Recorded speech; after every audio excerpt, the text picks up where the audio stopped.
At T-Mobile, we believe in putting people first by treating them right. So we've upped the benefits without upping the price. With Magenta Max, you get our best plan for 5G with unlimited premium data that can't slow down based on how much smartphone data you use. Plus, you'll pay zero cost to switch. And bring your phone. We'll pay it off up to $800. Only at T-Mobile.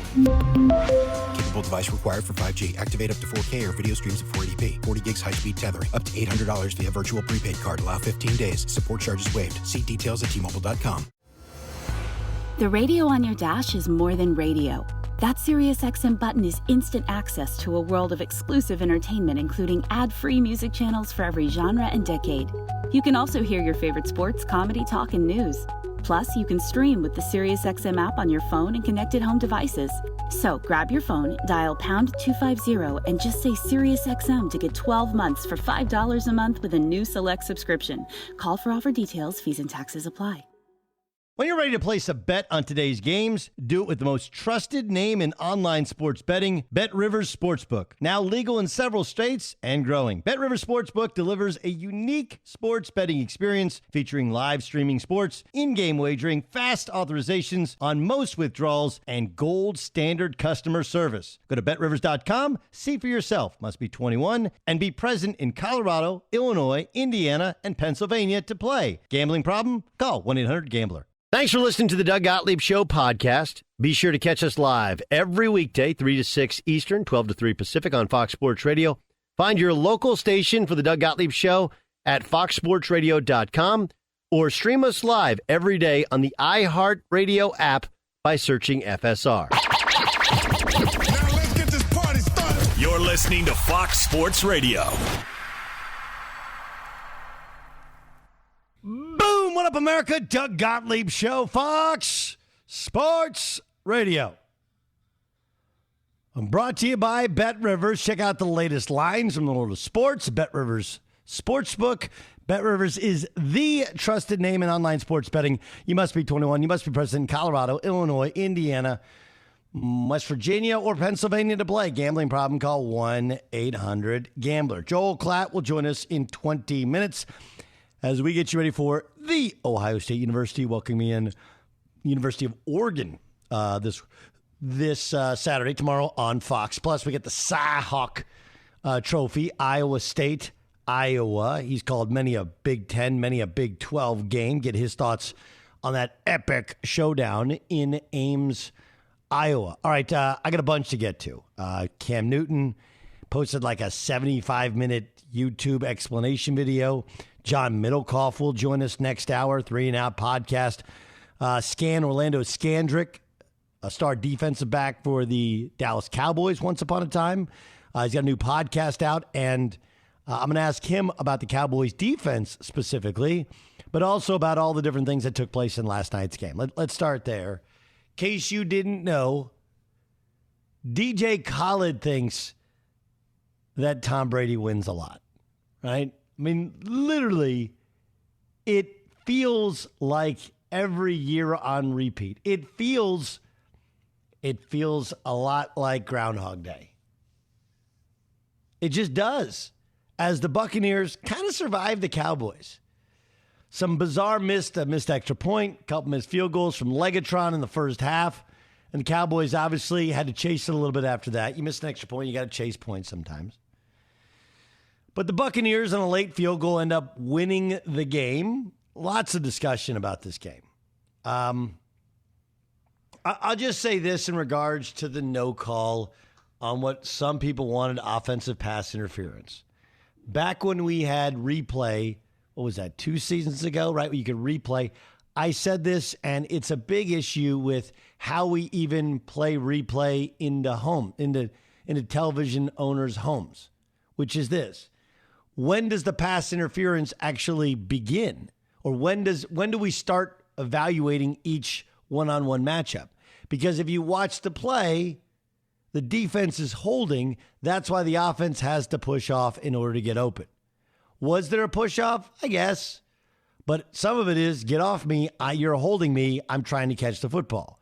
So it's like, could you call it? Yeah, but you could also call defensive holding, which preceded the offensive pass interference. And while I don't agree with the idea, just let them play at the end of a game. Let the players decide. Like, look, if you grab a dude and you pull him down or you make it so he can't catch the football, you have, in fact, decided the game. You've decided you were going to get beat and you took a penalty instead. But in the context of this particular play, if you don't call the first foul, at some point you got to let it go, right? Because that's a reaction to the first foul. Happens in basketball all the time. Defense gets close, offense pushes off. If the defense, violated verticality, if it gets into your airspace and fouls you before the actual contact of a push-off, it's a defensive foul. And if you miss it, then you also have to swallow the whistle on the push-off. This is what we see. But I think the bigger issue a lot of people are missing. Actually, there's a couple issues. When you only give the ball to Ezekiel Elliott 3 times in the first half, is some of it your offensive line? Sure, not having Zach Martin. Is some of it the Tampa Bay Buccaneers defensive line? Sure, they're awesome. But some of it is an obvious white flag to the idea of, hey, you know what? Zeke isn't that good or isn't that good anymore. And the Cowboys massively overpaid for a running back that they didn't have to pay. They blinked, they flinched, and though they didn't give the biggest salary in the NFL, it was enough money where it's wasted money right now. That said, Dak looked good. After his shoulder warmed up, he looked really good. And yet, here we are again with the Cowboys and their defense not truly being dependable. But my biggest takeaway is something that I've been listening all day, and I haven't heard anyone else admit. Last year with the Tampa Bay Buccaneers, there's a lot now of hey, we all missed it. Hey, they were the best team. It just took them a while to get together. Yada, yada, yada. What's the reality to it? Well, the reality to it is the Buccaneers have always been talented, and Bruce Arians has always been able to get guys to perform, especially on the offensive side of the ball, going back to his days in Pittsburgh, of course, in Indy when he was the interim coach, when he was in Arizona, and what he's done in Tampa. But last night, you lose the turnover battle, you're asking to actually get beat. And it's not just about losing the turnover battle. It's also about just overall kind of sloppiness. And that's also a Bruce Arians MO, if you will. Right? Like Bruce Arians has never been a sweat the details sort of fella. He just hasn't. And I thought that was a pretty obvious look. And it had to be a frustration for Brady. And Brady supposedly came in, well, Tom Brady says it and everybody does it and they just fall in line. But the reality is it's not just who your head coach is, it's what your team is, right? And what your team is really based mostly on your quarterback, but also your coach. And when your coach is not a detail guy, your team's not going to be a detail team. That's just, it couldn't be any simpler than that. Sure, the Cowboys couldn't run it, neither could Tampa. Tom Brady did have 2 interceptions. They lost the turnover battle by 3, and yet they won the game, at least partially because suddenly Greg the Leg, seemed to have a little bit of the yips at a portion of time in the game. He kind of righted the ship, but boy, that ball was really pulling left. But it should be impossible. I mean, literally impossible for not to point out that the Buccaneers were classically sloppy the way that the Buccaneers are classically sloppy. That's just the only way to point it out.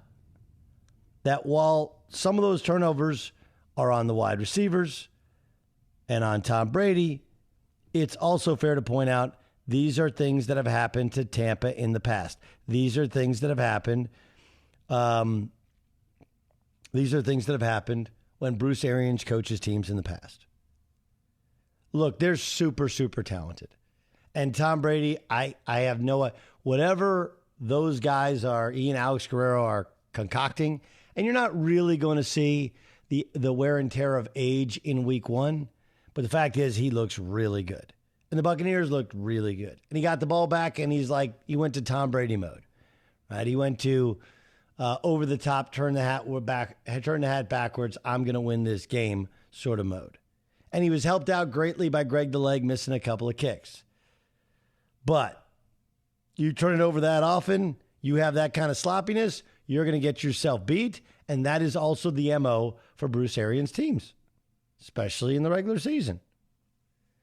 They're the first team in 81 years to win after losing the turnover battle by 3 turnovers and giving up 30 first downs. Bucs had 4 turnovers, 11 penalties, and at least 6 drop passes. But the 11 penalties, the drops, the turnovers, that's coaching. It just is. There's a reason that Belichick's teams are generally the lowest penalized team in the league year to year because of coaching. And while you're Bruce Arians, you let your guys get away with stuff, you almost got yourself beat.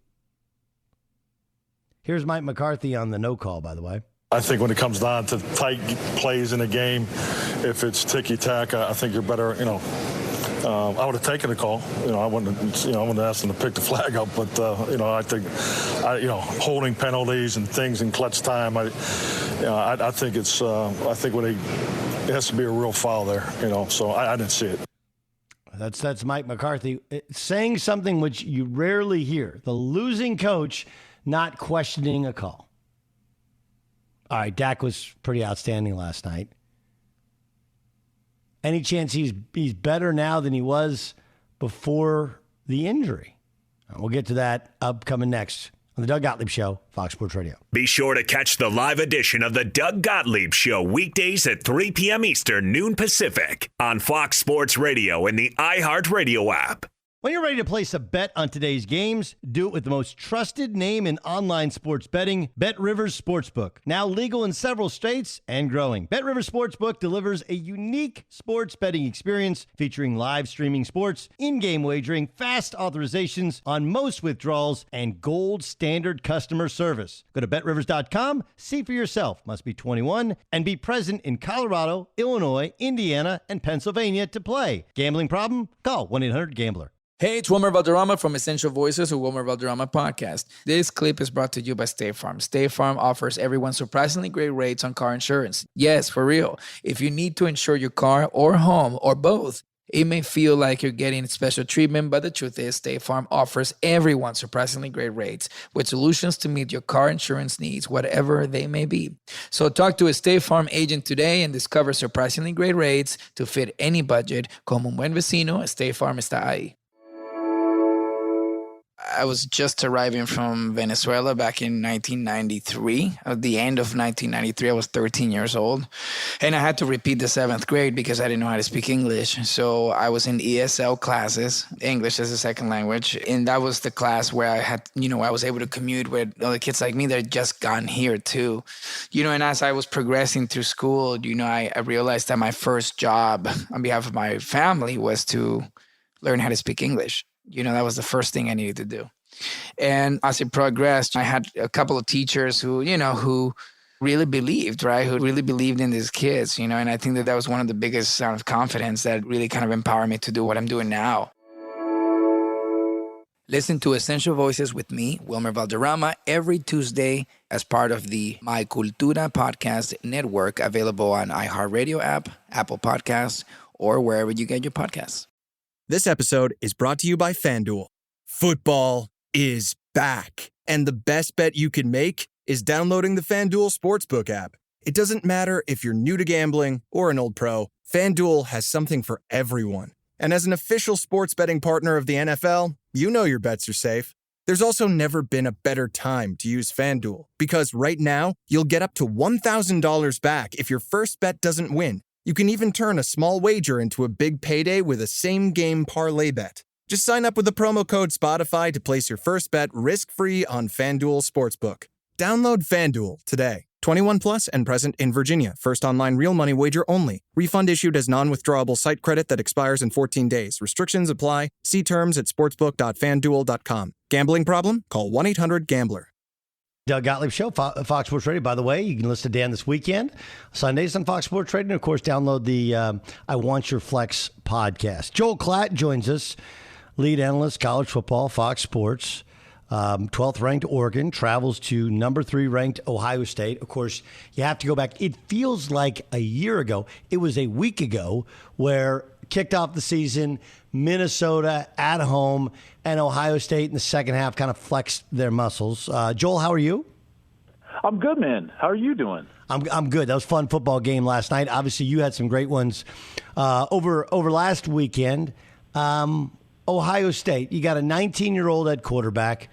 First half wasn't great last week. Second half was better. Now a step up in competition. What are your thoughts on the Buckeyes, having seen them in person so far? Yeah, I mean, there's definitely some things that are concerning, and there's definitely things that are, top end of the entire sport. They've got the best, most talented, deepest wide receiver core in all of college football. I would be really, really hard-pressed to find a better offensive line. And yet, there are some questions or concerns about C.J. Stroud, their quarterback, based on the way that he played in the second quarter. They're going to have to find ways to let him develop and become more efficient, in particular just dropping back and throwing the football over the middle of the field. Then on the other side, I think, is where the bulk of the concerns lay, which is the defense. That defense, they didn't have a good year last year, and I don't think that they did anything to quiet the skeptics in week one. They gave up 400 yards of total offense, and Doug, it wasn't just a quarterback lighting them up or just a running back lighting them up. They gave up 200 yards on the ground, 200 yards through the air. So it was a fairly efficient day, and they're going to have to be better than that. They played a lot of man coverage, and Minnesota wasn't necessarily the team that's going to be able to threaten them on the outside. Minnesota was down a receiver. They just had a transfer out there who's a good player. But now you're going up against an Oregon team. Well, let's face it, they've got, as Mario Cristobal put it, some rocket ships on the outside. So you got Micah Pittman and Johnny Johnson, some freshmen that they're very excited about, namely a guy named Troy Franklin from East Palo Alto, California. So it's going to be an interesting one. I fully expect this to be a bit of a high-scoring affair. Okay. As we kind of peruse around the country, UCLA's dominant performance in many ways, especially up front, right? It wasn't that UCLA won the game. It's that traditionally, if you're going to beat an SEC team, it's very rare that a Pac-12 team will be able to do as well running the football and pressuring the passer as UCLA was able to do. How much of that is just that's where the programs are right now? And how much of it is, look, UCLA had played, LSU hadn't. LSU was displaced, UCLA wasn't. And it's UCLA, probably their biggest crowd of the year until they play USC. Well, I think that there are elements that you could try to explain away, and I'm sure the LSU people are trying to do that. But the problem is, and I don't know what the equivalent of this is on the hardwood, but physicality doesn't have a bad day. It travels. It doesn't matter how many people are in the stands. It doesn't matter where the location of the game is. When you're physically more dominant than the other team, none of the ancillary things or factors matter. It just shows up. And UCLA was just flat, better, more physical, more ready at the line of scrimmage. I don't think it had anything to do with playing the previous week because, to be very candid, and I know this seems like a shot, but it's not meant to be, Hawaii is just not very good at all. So I don't think that they got some great look. And I understand being displaced, but that's more of a schematic type of distraction type of nuance. Whereas if you're just physically better than the other team, it shows up. And candidly, I felt like UCLA could have won that game by more. Doug, I felt like if DTR, Dorian Thompson-Robinson, has a bit of a more efficient day on some of those deeper routes, they could have probably put up close to 50. I just didn't see it. It never felt like to me like it was a close game. It felt like from the get-go as I'm watching it that UCLA is the better team. They're going to win, and it kind of doesn't matter what's going on because of what I'm talking about. Chip has done an amazing job. Talk to him this week. And he reminded me of this, and I had just forgot it and spaced it out because you go season to season, it's hard to think back 2 and 3 years. It feels like a lifetime ago. When he first got there in spring football and then in subsequent games in his first year in the fall, he had like 57 scholarship players, 56 scholarship players. He had at one point in his first spring only like 68 players out at practice. Well, now he's got a full complement. He's got 116 at practice, full complement of scholarship players, and they've been able to develop and build and recruit better on the line of scrimmage. And I think that showed up against LSU. I will be very surprised if UCLA is not only right in the thick of things in the Pac-12, but might eventually even be the Pac-12 champ. Why wasn't Oklahoma better last week? Well, Oklahoma is such a fascinating one because they do this all the time. This is their MO early in the season. They come out like gangbusters. They look amazing. They're so skilled. They get big leads, and then they turn off the gas, foot off the gas. It happened last year in a game that I was actually broadcasting. We did the game Oklahoma and Kansas State. They get a big lead at halftime, and then, they're like, hey, okay, we're Oklahoma, we're fine, and all of a sudden Kansas State comes all the way back and ended up beating them in that game. Then it happens again against Tulane. It's a problem, there's no doubt, but I think it's more of a mentality problem than it is some inherent issue within the team. I still think that's going to be one of the better teams in the country, and it's very apparent to me that team will go where Spencer Rattler takes him. And when he's turning the football over, they're going to play these tight, one-possession games. And when he's not, they're going to blow teams out. And last week he turned the football over, and at the end of the season a year ago he wasn't, and that's the difference. Joel Klatt joining us on the Doug Gottlieb Show. Check out Big Noon Kickoff tomorrow. And then, of course, he's on the call of Ohio State welcoming in Oregon on Big Fox. All right, let's get to Clemson. No offensive touchdowns. They did have some injuries to a bunch of key players. But as a guy who, like, you're especially with the ACC, like, you're as neutral as can be, can Clemson get back into the college football playoff despite the schedule that lies ahead for them? Well, that's the problem. Their biggest hindrance right now is going to be their schedule. They don't have anybody that's ranked on it. They're missing all the contenders within the ACC, so they're hoping somebody can come out of the other side of that conference and be formidable. My one thought on Clemson, though, is that was a pick-em game going in. We know that Georgia and Clemson are two of the best teams in the country, and the game turned out to be a pick-em. And how is this any different from a 41-40 or 42-41 style game, or then we have questions about the defense coming out? So we have questions about the offense. I mean, I think that's, it's the first week. Now, having said that, Doug, not only just their schedule, but what teams around the country are going to be able to do to Clemson what Georgia did to Clemson? Maybe one, maybe Alabama. And that's probably it. Ohio State's defense is not doing that. From what we saw of Oklahoma, they're not doing that. A&M, maybe. I think they're going to be really good on the defensive side, but I don't know if they're as good and fast and as physical as Georgia. The game came down to one mistake. Clemson's quarterback made the mistake. Georgia's quarterback did not. I think that they're going to be just fine. Now, having said that, the path to the playoff becomes more difficult because of their weak schedule. The problem with the playoff, though, is that it's filled with humans, okay? And humans are influenced by perception, and perception is built based on what you have done in the past. And so Clemson is going to, it's at least in my estimation, be getting a pass this year because of what they have been historically in the playoff era. Now, whether that should be the case or not, we're not here to argue that. I'm just telling you that I think that committee eventually will be giving Clemson a pass because of how good they have played, down the stretch in particular in the last few years. Joel Klatt joining us on Fox Sports Trades, Doug Gottlieb Show. Okay, Texas. A lot of people thought Louisiana Lafayette would come in, give them a game. Didn't really give them a game. It's only the first year for Sark. What's the potential there? I think there's a lot of potential, especially if their quarterback's going to play well. I really liked Hudson Card. I really did. And you're right. That was a game that a lot of people thought was like, it's going to be a tough one, a close game. They won by 20. And, the defense held Louisiana to, I think it was just over 2.5 yards per carry. I believe they got 4 sacks on the day. Hudson Card played really well. Bijan Robinson, they used him perfectly. Steve Sarkisian let Bijan Robinson be the best player on the field. That's an important trait. I think too many times in a lot of different sports, you see coaches take the ball out of their best players' hands in order to get some sort of like team-oriented concept going. And Bijan touched the ball, I think it was 24 times for 176 total yards and 2 touchdowns.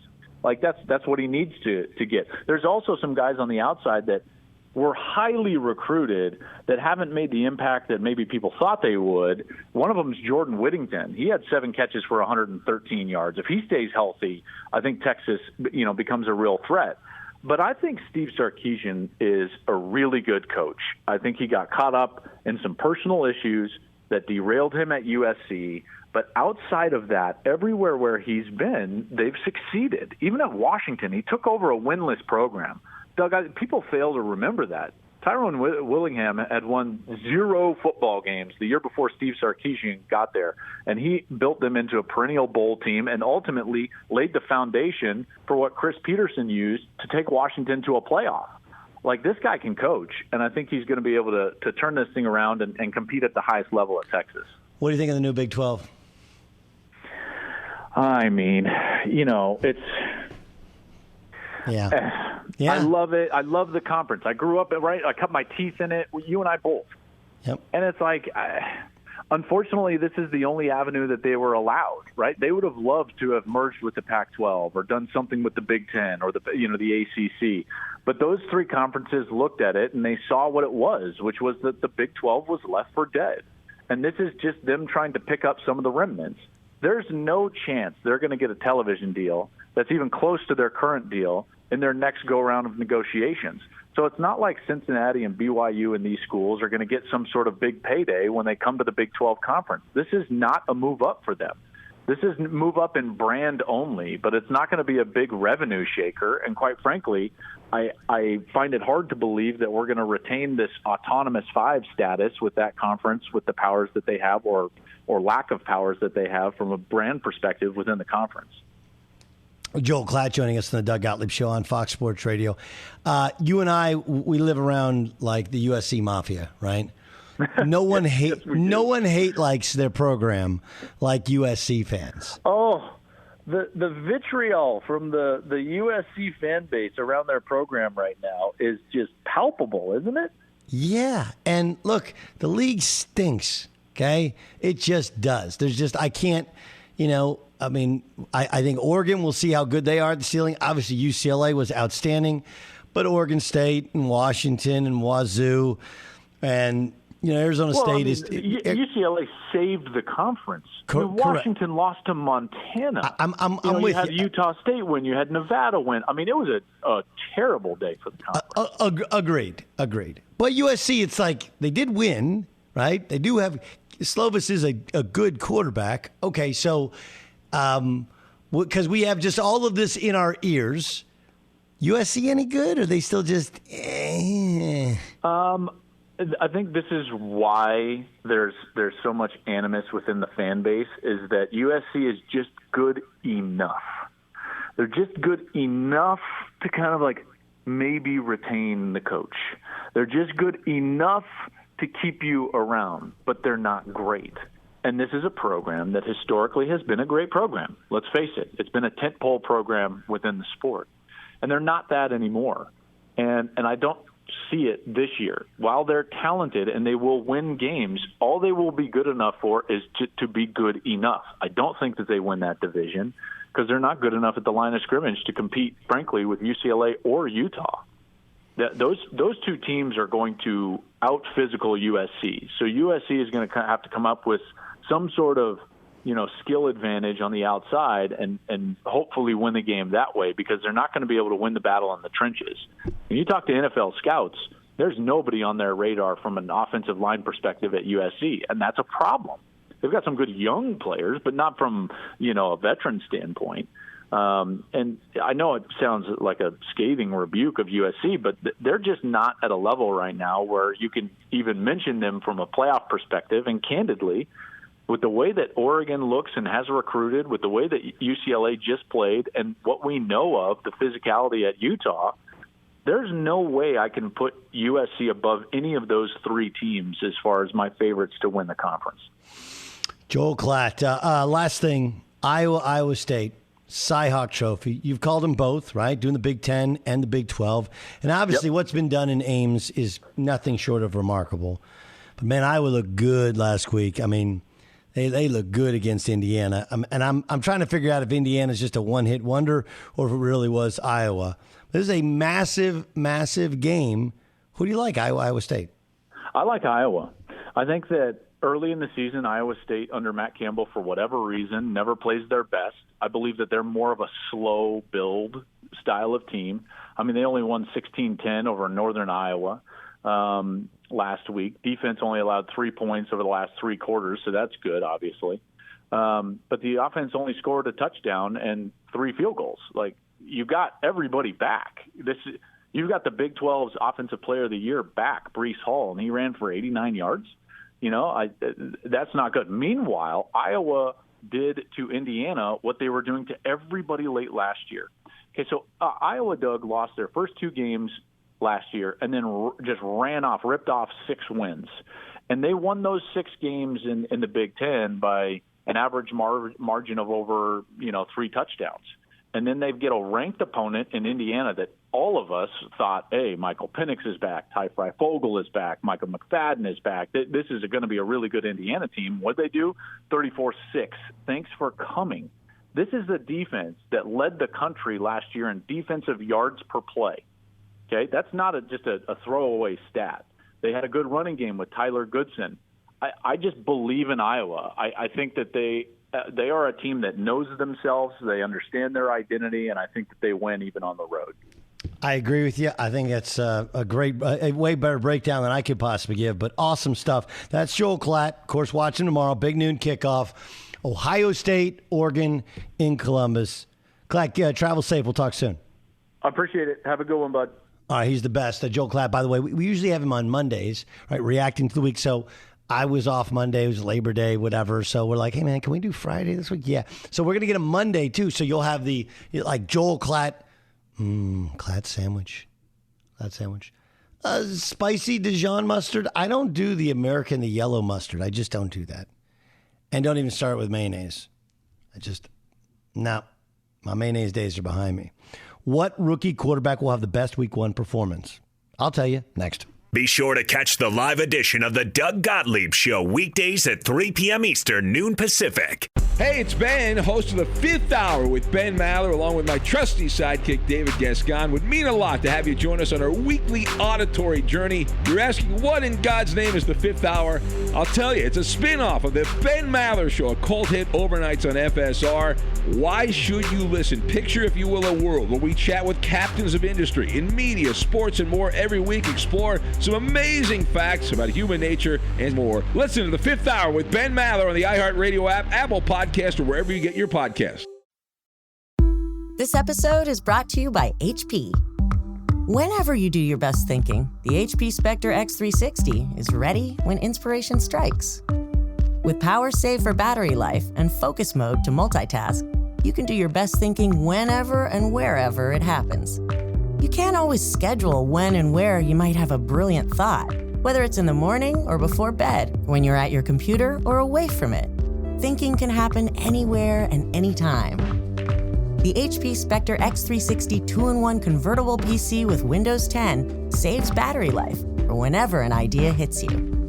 HP Spectre X360, a more thoughtful laptop. Okay, audience, do you love trivia? Do you love the hit podcast, Stuff You Should Know? Then you'll love the new Trivial Pursuit game, Stuff You Should Know Edition. With 600 questions from the hugely popular Stuff You Should Know podcast, this game is packed with weird and unbelievable trivia inspired by topics on the show. You'll be challenged by brain-busting questions in 6 fascinating categories, including myths, legends, and conspiracies. And SYSK selects a mix of topics handpicked by podcast hosts Josh and Chuck.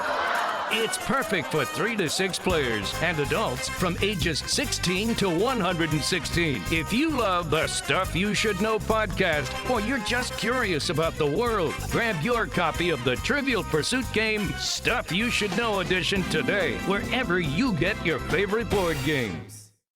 I want to get back to being in my community group. I want to continue having a soccer season. So I can throw parties again. So I can go to her parties. It'd really be nice to dine in instead of getting delivery for a change. So I can feel safe and protected for myself and my students. We each have our own reason for why we're getting vaccinated against COVID-19. What will yours be? Visit getvaccineanswers.org for information on the COVID-19 vaccines. It's up to you. Brought to you by the Ad Council. Doug Gottlieb Show, Fox Sports Radio.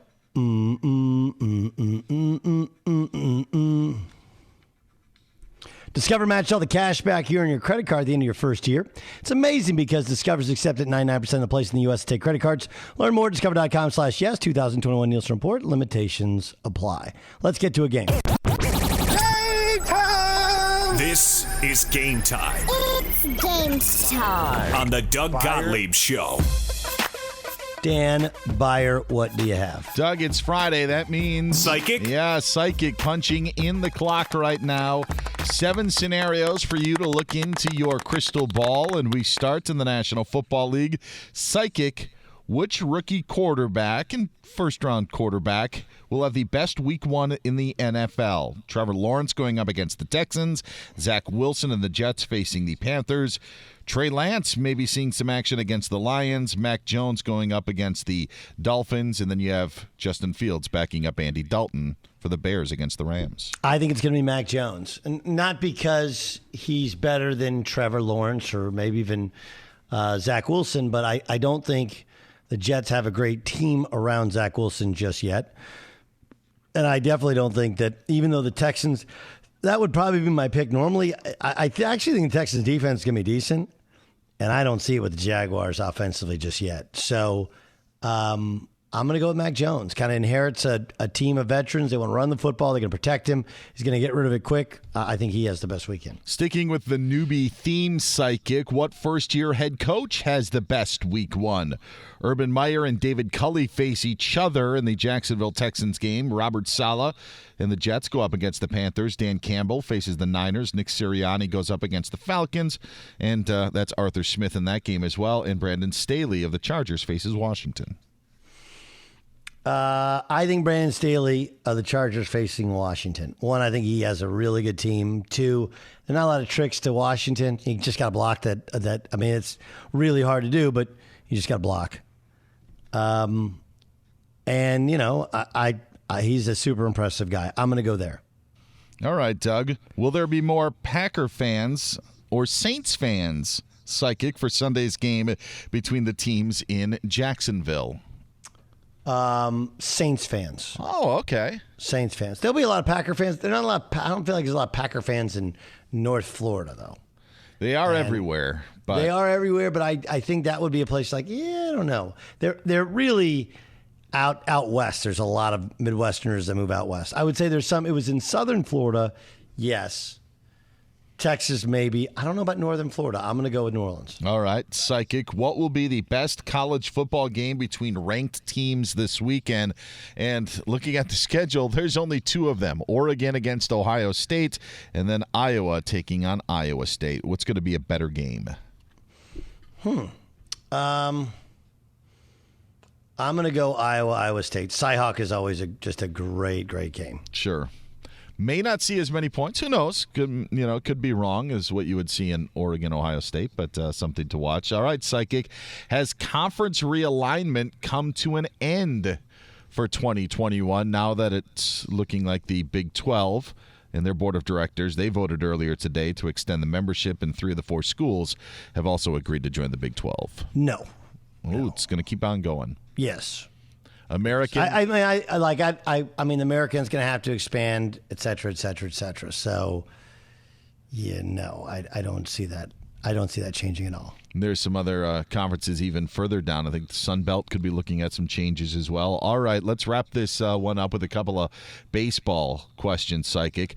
Will the Dodgers miss Trevor Bauer after Bauer was ruled to not be eligible to play for the rest of the season. Yeah, he's a great pitcher. Awesome pitcher. I mean, we knew going back 2 or 3 weeks ago, as I think you pointed out, Dan, that suddenly now they pushed it back and, he wouldn't be available till after September 1st. That, of course, made it so he wouldn't be playoff eligible. Now it becomes official. Yes, they will miss Trevor Bauer. All right, Psychic. Finally, who gets the final 2 wildcard spots in the American League? Red Sox right now and Yankees battling in those spots, but the Blue Jays are right behind. Toronto has won 8 in a row. Yankees have lost 6. You've also got the Mariners and A's in the mix. What 2 teams will we see playing in the American League wildcard game? Yankees, Red Sox. Ooh, interesting. And the Yankees, losers of their last 6. They hold the final spot. Boston a game up on the Yankees, but it's Toronto just a half game back of the Yankees right now. And they actually both have 62 losses. So if the Blue Jays can win that extra game, they will be tied. Doug, that is game time. That's game, huh? Game time. This is Game Time on the Doug Gottlieb Show.